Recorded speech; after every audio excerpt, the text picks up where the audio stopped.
Genesis chapter 1. In the beginning, God created the heavens and the earth. Now the earth was formless and empty. Darkness was over the surface of the deep, and the Spirit of God was hovering over the waters. And God said, "Let there be light." And there was light. God saw that the light was good, and He separated the light from the darkness. God called the light day, and the darkness He called night. And there was evening, and there was morning, the first day. And God said, "Let there be a vault between the waters to separate water from water." So God made the vault and separated the water under the vault from the water above it. And it was so. God called the vault sky. And there was evening, and there was morning, the second day. And God said, "Let the water under the sky be gathered to one place, and let dry ground appear." And it was so.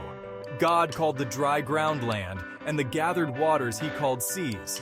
And God saw that it was good. Then God said, "Let the land produce vegetation, seed-bearing plants and trees on the land that bear fruit with seed in it, according to their various kinds." And it was so. The land produced vegetation plants bearing seed according to their kinds, and trees bearing fruit with seed in it according to their kinds. And God saw that it was good. And there was evening, and there was morning, the third day.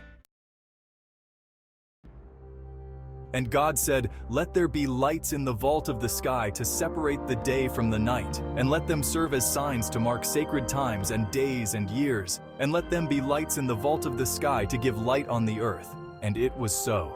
God made two great lights, the greater light to govern the day and the lesser light to govern the night. He also made the stars.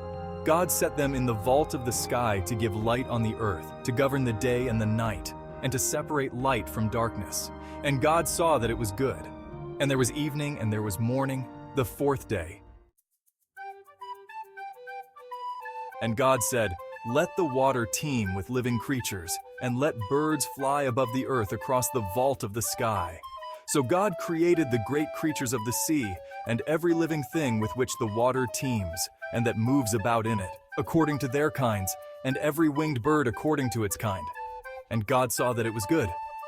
God blessed them and said, "Be fruitful and increase in number, and fill the water in the seas, and let the birds increase on the earth."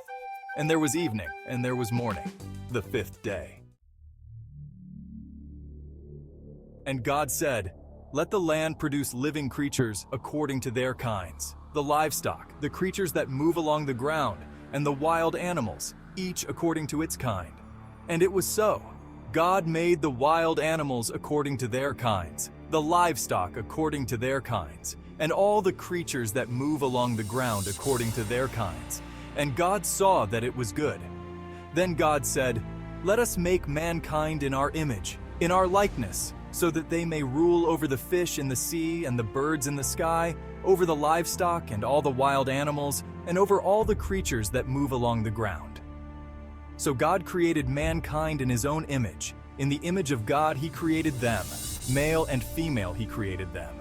God blessed them and said to them, "Be fruitful and increase in number. Fill the earth and subdue it.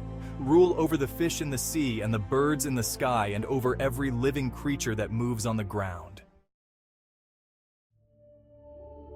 Then God said, "I give you every seed-bearing plant on the face of the whole earth and every tree that has fruit with seed in it. They will be yours for food. And to all the beasts of the earth and all the birds in the sky and all the creatures that move along the ground, everything that has the breath of life in it, I give every green plant for food." And it was so. God saw all that He had made, and it was very good. And there was evening and there was morning, the sixth day.